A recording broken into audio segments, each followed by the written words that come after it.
Next, power rule naman kit. Product rule. Humanakit sa constant tapos power rule. Next is product rule. Sa derivative. And formula sa product rule is h of x is equals to f of x times g of x. If h of x is equals to f of x times g of x, then h prime of x niya, ang derivative, is equals to f prime of x times g of x plus f of x times g prime of x. Meaning, inidiba siya, para makuha mo ang derivative sa sudsining nga form nga san function, kukuhaan mo ang f prime of x sa f of x times g of x niya plus sa f of x tapos kukuhaan mo lahat ang derivative sa g of x. Example. Number 1, mayangkit h of x is equals to 2x squared minus 3 multiplied by 4x plus 1.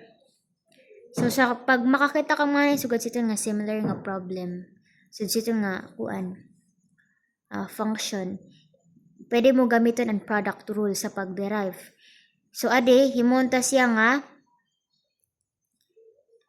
f of x, ang nauna, tas ang ikaduhaan, g of x.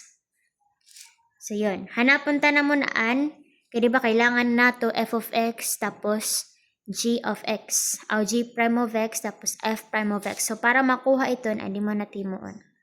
So, f of x muna.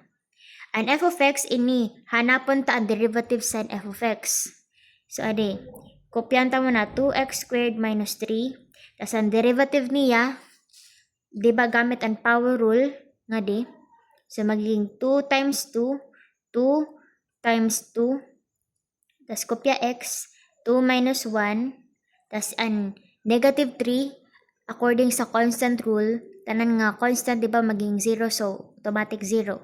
So, adi, 2 times 2, 4, x, tas 2 minus 1, 1, or 4x. Meaning, ang derivative sini is 4x. Next, ang g prime of x naman, g prime of x. So, adi siya. So, adi 4x plus 1. Ang derivative sa 4x is, di ba may invisible nga 1? So, 4 times 1, 4. X. Tapos 1 minus 1. So, magiging 4x. 1 minus 1 magiging 0. So, tas tanan di ba nga, tanan nga number, any real number nga, basta tanan nga number nga, raised to 0, automatic 1. So, 4 siya, magiging 1. 4 times 1, still 4. Ibig sabihin, ang derivative sa 4x plus 1 is 4. So, assemble ta na gamit ini, tapos ini. Ang formula, f prime of x, so h of x, kuanan ta, formula mo na para diri, kuan. H prime of x is equals to f prime of x times g of x plus f of x times g prime of x. So, ang f of x nato is 4x. Diba?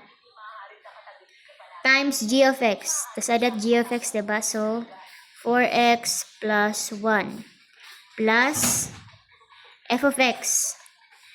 Ada na to f of x. So, 2x squared minus 3 times g prime of x. Ato, g of prime of x is 4. So, evaluate na. 4x, distribute na. 4x times 4x, tapos 4x times 1. So, 4x times 4x, 16x squared. 4x times 1, 4x. So, di pa plus 2x squared times 4, 8x squared, plus negative 3 times 4, negative 12. Lastly, combine ta ang like terms. Ang kapareho sini, adi, di ba? Kay para sa x squared, para sa variable, para sa exponent. So, 16x squared plus 8x squared is 24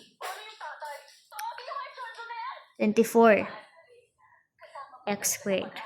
Tapos 4x, since wala na siya kapareho, kopya 4x, tapos negative 12. So, ibig sabihin, in not final answer. Wala na siya. Ini na kanya simplest form.